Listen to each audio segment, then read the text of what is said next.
오늘은 세계교회가 종료주일로 지키는 날입니다. 종료주일로 지키는 유래는 예수님께서 나귀를 타시고 예루살렘 성에 들어갔을 때 모든 군중들이 겉옷을 벗어 길가에 펴고 종려나무 가지를 꺾어들고 열광적으로 호산나 만세를 부르며 예수님을 환영한 데서 유래하고 있습니다. 이렇게 예루살렘에 들어가신 예수님은 한 주간을 가장 분주하고 긴장되며 유대 종교 지도자들과의 갈등 속에서 고난을 당하며 지내셨습니다. 그래서 이 한 주간을 패션 위크, 고난 주간이라 그렇게 부르고 있습니다. 이 고난 주간에는 세상의 오락과 향락을 금하고 주님의 십자가상의 고난을 조용히 묵상하면서 경건한 신앙생활에 힘쓰는 기간으로 되어 있습니다. 예수님께서 이 기간 중에 많은 귀한 말씀을 우리에게 주셨지만은 특별히 십자가를 지시기 전날 밤 제자들과 마가 요한의 다락방에서 최후의 만찬을 나누면서 주신 말씀은 가장 인상적인 말씀이 아닐 수 없습니다. 예수님은 겉옷을 벗고 허리에 수건을 두르시고 대야에 물을 담아 제자들의 발을 하나하나 씻기기 시작했습니다. 주님은 때묻고 냄새나는 제자들의 발을 씻기심으로 그들의 심령을 씻어 주시었습니다. 그들의 속사람을 씻어 주신 것입니다. 주님은 자기 자신의 허리를 굽히 봉사함으로 제자들의 마음의 허리를 굽혀 주신 것입니다. 주님은 제자들의 발을 씻어 주심으로 참된 사랑과 섬김의 모본을 보여주시었습니다. 그리고 조용히 제자들을 향하여서 내가 스승으로 너희 발을 씻겼으니 너희도 서로 발을 씻기우는 것이 마땅하도다 했습니다. 계속해서 주님은 말씀하기를 내가 너희에게 새 계명을 주노니 서로 사랑하라. 너희가 서로 사랑하면 이로써 세상 사람들이 너희가 내 제자인 줄 알리라고 말씀하셨습니다. 그리고 떡을 떼어 축사하신 후 이것은 너희를 위해서 내가 찢기우는 살이라고 말씀했습니다. 식후에 다시 잔을 가지고 축사한 후 그들에게 나눠주면서 이것은 너희를 위해서 흘리는 내 피라고 말씀하셨습니다. 그리고 이것을 행할 때마다 나를 기념하라고 부탁을 하시게 된 것입니다. 예수님은 이 간단한 의식 속에서 세상에 오시어서 가르치고 설교하렸던 모든 진리를 가장 인상적으로 집약해 주신 것입니다. 그리고 이것이 바로 그 다음날 성 금요일에 십자가로 구체화한 것입니다. 이 점에서 우리 기독교는 한마디로 십자가의 종교라고 말할 수 있습니다. 그래서 사도 바울은 고린도전서 1장에서 십자가의 도가 유대인에게는 꺼리끼는 것이요 이방인에게는 미련한 것이로되 그리스도를 믿는 우리에게는 하나님의 능력이요 하나님의 지혜라고 말씀했습니다. 그는 아덴에 가서 자기의 철학과 자기의 지식으로서 복음을 증거해 보려고 했습니다. 그러나 실패했습니다. 그 후에 고린도 교회에 왔을 적에 그는 고백하기를 이제는 예수 그리스도와 십자가 외에는 다른 것을 알지 아니하기로 작정했다고 고백을 합니다. 갈라디아 교회에 써보낸 편지 가운데서도 오직 예수 그리스도 외에는 다른 것을 자랑치 아니하기로 했다고 고백하는 이야기를 우리는 들을 수 있습니다. 그것은 그만큼 기독교 복음은 한마디로 십자가로 집약된다고 하는 것을 우리에게 말해 주는 것입니다.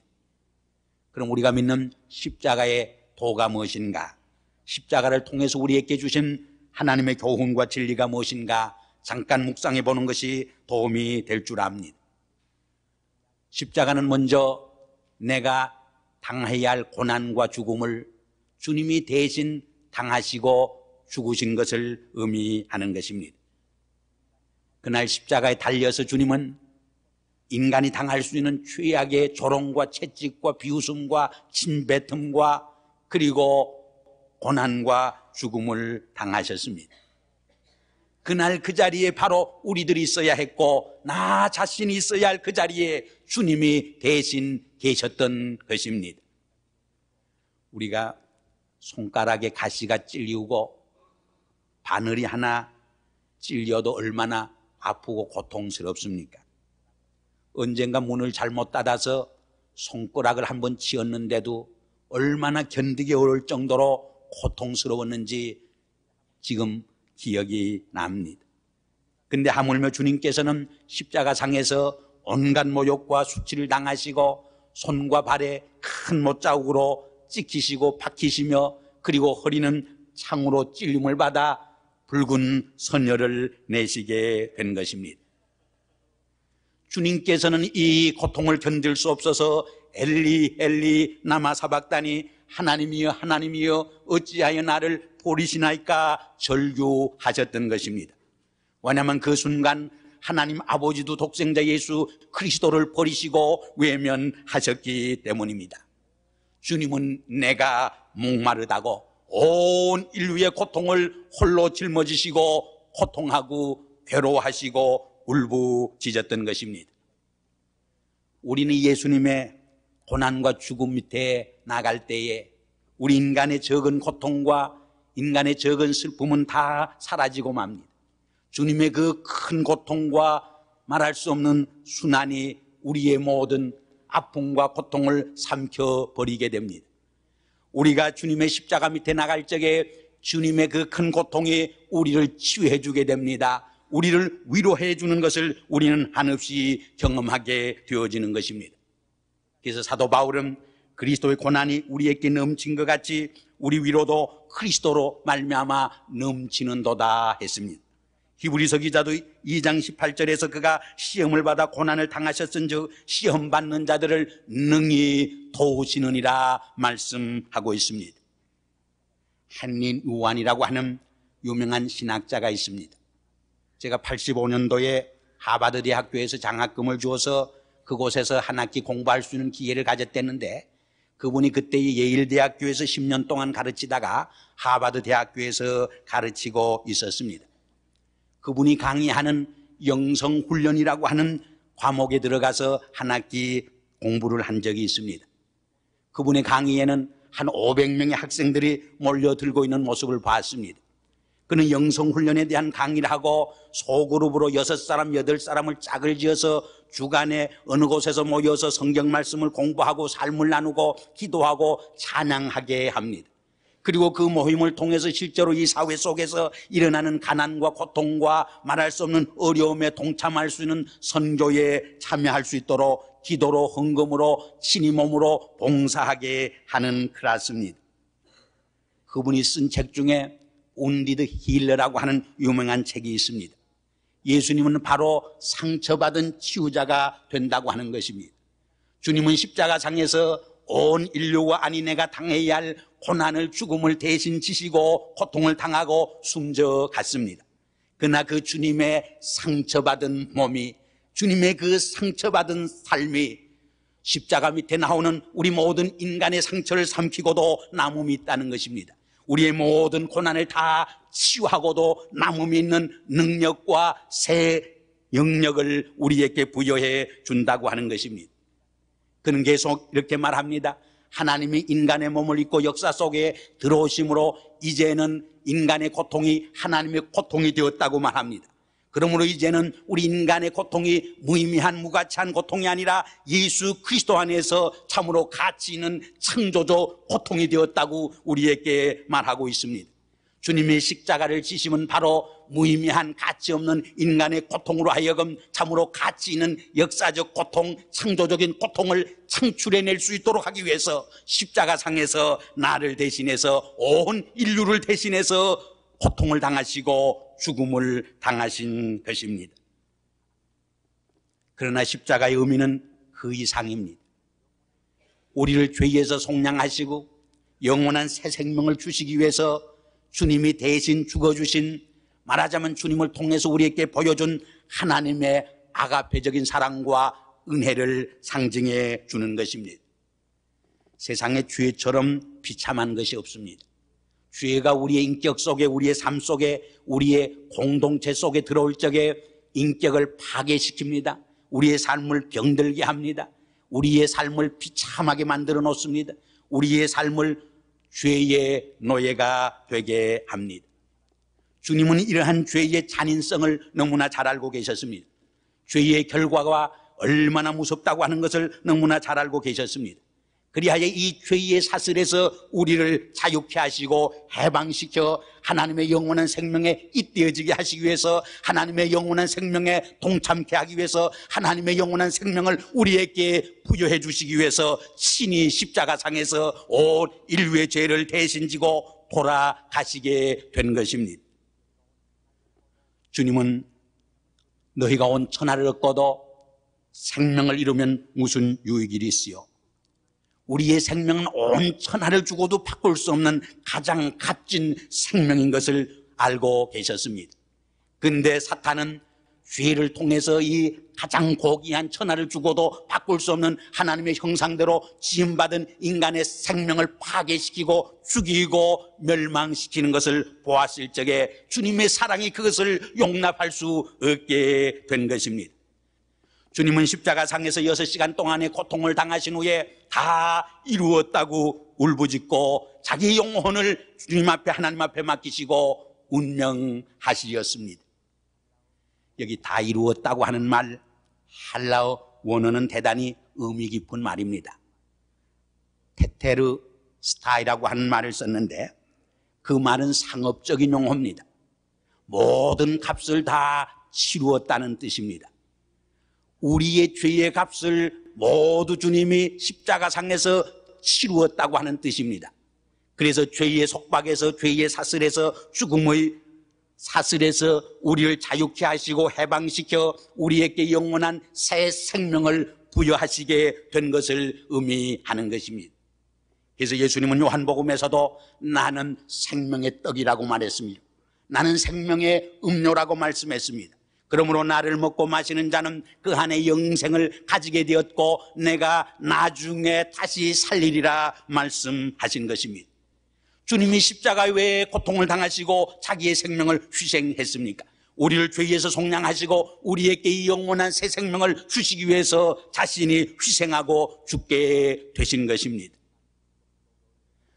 서울 한강 인도교 옆에 보면은 한 낙하 사병의 기념비가 세워져 있습니다. 어느 날 공군 부대가 신병을 훈련하게 되었습니다. 높이 비행기가 떴습니다. 공중에서 수십 명의 군인들을 낙하산을 타고 뛰어내리게 했습니다. 그러나 그 중에 한 사병은 낙하산이 잘 풀리지 않아서 정말 죽음의 위기에 직면하게 되었습니다. 그것을 보던 다른 전우가 그것을 그대로 볼 수가 없었던 것입니다. 그래서 자기의 생명에 위험을 무릅쓰고 그를 간신히 도와서 그의 죽어가는 생명을 살려주게 된 것입니다. 그러나 불행하게도 자기의 생명은 잃고 말았던 것입니다. 이 갸륵한 한 낙하사병의 정신을 기념하기 위해서 거기 기념비가 세워져 있는 것을 우리는 볼 수 있습니다. 만일 생명을 얻게 된 그 살아난 사병이 자기 때문에 죽은 그 전우의 기념비를 바라보는 순간 그의 마음이 얼마나 울렁거리겠습니까? 얼마나 뭉클거리겠습니까? 얼마나 가슴이 뜨거워지겠습니까? 그의 눈 속에 눈물의 감격이 왜 있을 수 없겠습니까? 십자가는 바로 나를 죄에서 속량하고 영원한 생명을 주시기 위해서 하나님이 자기의 독생자 예수 그리스도를 대신 죽게 한 바로 기념비인 것입니다. 하나님의 인간에 대한 사랑의 화신인 것입니다. 하나님의 은총의 표식이 되어지는 것입니다. 이러한 하나님의 사랑을 사도 바울은 로마서 5장에서 이러한 하나님의 사랑은 우리가 연약할 때도 우리를 사랑해 주시고 우리가 죄인 되었을 때도 우리를 사랑해 주시고 우리가 원수 되었을 때도 우리를 외면하지 아니하시고 더욱더 사랑해 주시는 희생적인 아가페 사랑이라고 묘사해 주고 있습니다. 우리 인간의 사랑은 그러나 어떻습니까? 성공하고 찰되고 출세할 때는 사랑하다가도 실패하고 병들고 감옥에 갈 때에 외면하는 것이 우리 인간들의 야박한 야속한 사랑입니다. 아니, 건강하고 잘 될 때도 곧잘 배반하고 떠나가기 쉬운 것이 인간의 사랑임을 우리는 우리의 생활 속에서 얼마나 경험하고 있습니까? 요새 뉴스를 보니까 한 여학교 교사 24살 난 교사가 자기의 제자와 사랑에 빠져서 그 제자를 시켜서 자기 남편을 살해했다고 하는 혐의를 받고 재판을 받는 모습을 본 적이 있습니다. 얼마나 가공할 만한 이야기입니까? 얼마나 우리의 마음을 생각게 하는 그러한 이야기요, 얼마나 말세적인 이야기의 한 단면입니까? 이것이 바로 인간적인 사랑이요, 사랑을 배반하며 사는 것이 오히려 인간적인 모습이라고 말하지 않을 수 없습니다. 그러나 하나님의 사랑은 우리가 연약할 때도 우리를 사랑해 주시고, 우리가 죄인 되었을 때도 우리를 사랑해 주시고, 우리가 원수 되었을 때도 오히려 우리를 사랑해 주시는 아가페적인 희생적인 사랑이라고 말합니다. 십자가는 바로 이러한 하나님의 사랑의 표식임을 우리에게 말해주고 있습니다. 마지막으로 십자가는 나와 하나님 사이에, 나와 이웃 사이에, 나와 역사와 자연 사이에 막힌 모든 장벽을 헐고 새로운 화해의 길을, 새로운 화목의 삶을 열어놓은 것을 의미합니다. 그래서 사도 바울은 예수 그리스도는 바로 이 세상 속에 화목제물로 오셨다고 우리에게 말해줍니다. 고린도 후서 5장 18절 이하를 읽어보면 하나님께서는 예수 그리스도 안에서 세상과 자기를 화해하시렸다고 말합니다. 그리고 한 걸음 더 나가서 우리 믿는 성도들에게 이 화해의 말씀을, 화해의 직책을 부여해 주셨다고 우리에게 말씀하고 있는 장면을 읽어볼 수가 있습니다. 예수 그리스도 안에서 모든 인간적인 갈등과 장벽이 무너지게 된 것입니다. 그래서 사도 바울은 계속 말합니다. 예수 그리스도 안에는 종이나 자유인이나 혹은 유대인이나 헬라인이나 남자나 여자나 다 하나라고 고백하는 장면을 우리는 읽을 수 있습니다. 오늘 사회 속에는 많은 갈등과 분쟁이 있습니다. 사상적인, 이념적인 갈등이 있는가 하면은 문화적인, 인종적인 갈등이 있습니다. 그런가 하면 지방과 출신적인 갈등이 있는가 하면 혹은 여러 가지 계층적인 갈등이 도사리고 있는 것을 봅니다. 최근 LA에서 2개의 사건이 일어나서 많은 사람들에게 관심을 기울이게 하고 있습니다. 하나는 백인 경찰들이 흑인을 무자비하게 잔인하게 때려서 그를 거의 죽도록 만들었다고 하는 사건 때문에 많은 흑백 간의 인종적 분규를 야기시키는 장면까지 이끌어지는 것을 우리는 봅니다. 그 흑인은 매 한 대에 100만 불씩 해서 5,200만 불을 청구했다고 하는 신문 기사를 읽습니다.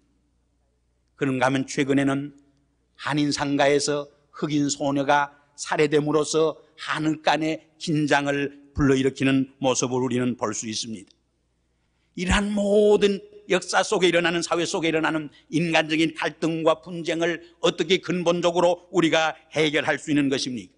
우리는 일시적으로 해결할 수 있습니다. 그러나 근본적으로 치유할 수 있는 길이 어디에 있습니까? 십자가 밑에 나오는 길밖에 없습니다. 우리가 이 십자가 밑에 나오게 될 적에 주님의 화목제물로 돌아가신 그 사건을 통해서 하나님과 나 사이에, 나와 이웃 사이에 모든 장벽이 무너지고 모든 갈등이 해소되고 새로운 화목과 화해의 삶을 거기에서 찾게 되는 것입니다. 이렇게 십자가는 우리로 하여금 우리의 고난과 죽음의 문제를 새로운 눈으로 바라보게 합니다. 인간의 삶과 역사를 새로운 관점에서 바라보게 합니다.